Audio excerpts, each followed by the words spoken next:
Bonjour. Alors, lorsqu'on m'a demandé de témoigner sur prière et vie personnelle et professionnelle, je ne me suis pas du tout senti légitime pour le faire. Je dirais même que je me suis senti un peu inconsistant. Mais donc, j'ai pas voulu me soustraire à la mission qui m'était confiée.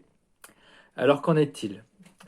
En ce qui me concerne, la prière a toujours trouvé sa place dans ma vie personnelle et familiale, mais sous une forme très perfectible. Prière cacophonique du soir en famille, dans le brouhaha des enfants, difficile à canaliser. Prière somnolente en couple après une journée éprouvante de travail. La prière a également toujours été présente dans ma vie professionnelle, au gré des périodes de pression, de stress, de responsabilité que je pouvais angoisser d'affronter. Spontanément, j'évoquais l'une des trois personnes de la Trinité, ainsi que Saint Joseph, pour gérer au mieux telle ou telle situation délicate. De même, en a-t-il été dans l'éducation de nos enfants. Avec le recul, en toutes ces circonstances, j'ai toujours été exaucé. Mais je sentais bien que cette relation avec Dieu était pour le moins perfectible. Il a fallu un week-end à l'Esprit Saint, à l'occasion d'un récent parcours alpha, pour que mon confesseur me fasse délicatement mais surtout clairement comprendre que je pouvais, que je devais, mieux faire en consacrant plus de temps à la prière, pour que celle-ci puisse s'adosser de façon plus systématique sur la lecture de la parole de Dieu, et qu'elle devait viser à une vraie relation d'amour avec Dieu, dépassant le formalisme des prières toutes faites. Il s'agissait donc de prendre du temps et de gagner en qualité tout un programme. Je sentais bien que la fragilité de mon dispositif reposait notamment sur la prière du matin, vite expédiée et diluée dans l'émergence instantanée des préoccupations professionnelles du jour. Aussi, après une rapide réflexion, j'en suis arrivé à la conclusion contrariante, mais inexorable, que la seule solution possible était d'avancer mon réveil de 10 à 15 minutes. Alors voilà ce que ça donne désormais. 6h35 à la sonnerie du réveil, avant d'émerger, une première pensée pour confier ma journée au Christ et demander le soutien de l'Esprit Saint dans mes entreprises les plus délicates de la journée.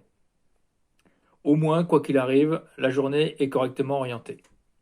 Puis, après une toilette de chat et un petit déjeuner frugal, 7h10, 7h20, 7h25, avec le soutien précieux d'Agnès, mon épouse, qui, avec beaucoup de délicatesse, a fait le choix de se lever avec moi, 10 à 15 minutes de prière personnelle conjointe autour de la parole de Dieu du jour, à partir du livre Paroles et prières. Depuis maintenant un an, ce moment de silence et de prière, un peu hors du temps, comme en retrait du monde, m'est devenu vraiment essentiel pour densifier ma relation à Dieu.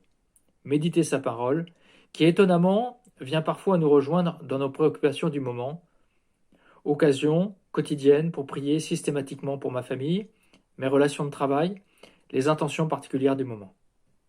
Vous me direz, c'est tout, ça vise pas très haut, sans doute. Mais les difficultés résident surtout dans la régularité, l'intensité et la fidélité à cette relation à Dieu, aussi simple soit-elle. Étonnamment, tout est presque plus facile en semaine avec un agenda calé au millimètre qu'en week-end où on se laisse un peu aller. En conclusion, la préparation de cet humble témoignage me fait retenir les enseignements suivants. Quand on aime, il faut en témoigner. Quand on s'aime, on se dit les choses au fil de l'eau quand elles viennent. On n'attend pas le week-end.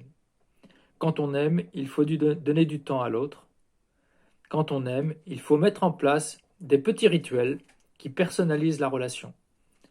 Quand on aime, on se sollicite et on se stimule mutuellement. Ainsi devrait-il en être dans notre relation à Dieu, comme dans notre relation en couple, en famille, entre amis. Ainsi devrait sans doute être notre prière, permanente et fugace, au gré des événements de notre journée, ponctuelle et intense dans nos rendez-vous du matin et du soir. Prions donc pour les uns et les autres, et encourageons-nous.